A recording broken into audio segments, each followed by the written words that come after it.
झारखंड मुक्ति मोर्चा और झारखंड के बहुत बड़े नेता शिबू सोरेन जी जब नहीं रहे, वैसा नेता जो जल जंगल जमीन से जुड़ा हुआ,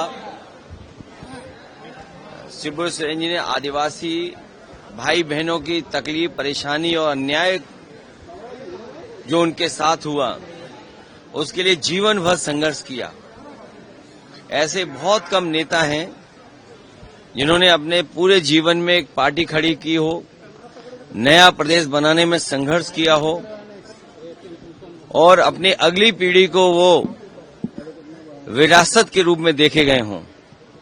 आज मैं झारखंड मुक्ति मोर्चा और झारखंड के मुख्यमंत्री हेमंत सोरेन जी से मैं मिलने आया हूं। उनके इस दुख में मैं शामिल होने आया हूं। उनके सभी साथी सहयोगी जो दुखी हैं क्योंकि शिबू सोरेन जैसा नेता उन्होंने खोया है, वैसा नेता बनना होना बहुत मुश्किल काम है। उनका पूरा जीवन संघर्ष से भरा रहा, पूरा जीवन उन्होंने संघर्ष किया। आदिवासियों की संस्कृति, आदिवासियों की भाषा, आदिवासियों के वेशभूषा को लेकर के कैसे उन्हें आगे बढ़ाएं, जीवन में उनके जीवन में खुशियां आए, अन्याय खत्म हो, उसके लिए जीवन भर संघर्ष करें। हेमंत सोरेन जी मुख्यमंत्री झारखंड को एक विरासत में न केवल विचारधारा मिली है बल्कि एक पिता का लंबा संघर्ष के बाद जो उन्हें एक विरासत में चीजें मिली, मुझे उम्मीद है कि वो उस विरासत को और आगे बढ़ाने का काम करेंगे और शिबू सोरेन जी के रास्ते पर चल करके इस प्रदेश को और खुशहाल और आदिवासी भाई बहनों को सम्मान दिलाने का काम करेंगे।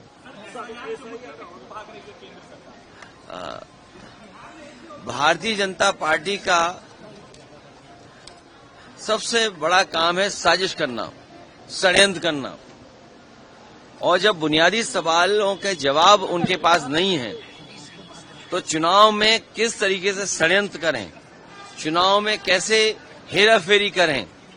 अगर एसआईआर की बात थी तो ये 1 साल पहले भी लाई जा सकती थी, प्रदेश में समय भी मिल सकता था, लेकिन जानबूझ करके जब उन्हें पता है कि बिहार की जनता उनके खिलाफ है तो एसआईआर के बहाने ये बड़े पैमाने पर वोट काटना चाहते हैं। और जो आज एफिडेविट मांग रहे हैं कांग्रेस पार्टी के नेता राहुल गांधी जी से, समाजवादी पार्टी ने लगभग 2 साल पहले 18,000 वोट ऐसे जो डिलीट किए गए थे, जो 2019 में वोट जिन्होंने डाला था 2022 के जब चुनाव में गए तो वो डिलीट रहे, उसकी हमने एफिडेविट के साथ जानकारी दी और शिकायत की। अभी भी एक भी अधिकारी के खिलाफ कार्रवाई नहीं हुई है। अगर एक भी जिलाधिकारी या वरिष्ठ अधिकारी के खिलाफ कार्रवाई हो जाएगी तो किसी भी नागरिक का वोट नहीं काटा जाएगा।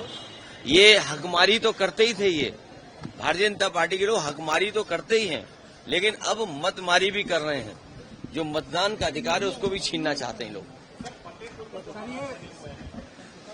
ये फतेहपुर में जो कुछ हुआ है वो दुर्भाग्यपूर्ण है और भारतीय जनता पार्टी पे जब अपनी उपलब्धियां खत्म हो जाती हैं तो उनका वो सोची समझी जो रणनीति है जो अंग्रेजों से ली है उन्होंने, भारतीय जनता पार्टी की पूरी विचारधारा अंग्रेजों से दी गई है। डिवाइड एंड रूल, हिंदू मुसलमान के बीच में नफरत फैलाना, अगर हम हक की बात करें तो हिंदू मुसलमान को आगे कर देना।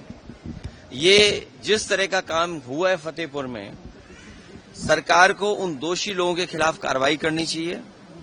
जितने लोग वीडियो विजुअल्स में दिखाई दे रहे हैं उन सबको जेल भेजना चाहिए और अगर जिलाधिकारी और पुलिस विभाग वहां का नहीं भेज रहा है तो कहीं न कहीं सरकार को ये निर्णय लेना चाहिए कि वो अधिकारी रहने लायक नहीं है, उन्हीं के कारण वो घटना हुई है। अब ये लड़ाई लगातार चलती रहेगी क्योंकि लंबी लड़ाई है, लगातार चलते रहना पड़ेगा। चलिए, बहुत धन्यवाद। धन्यवाद।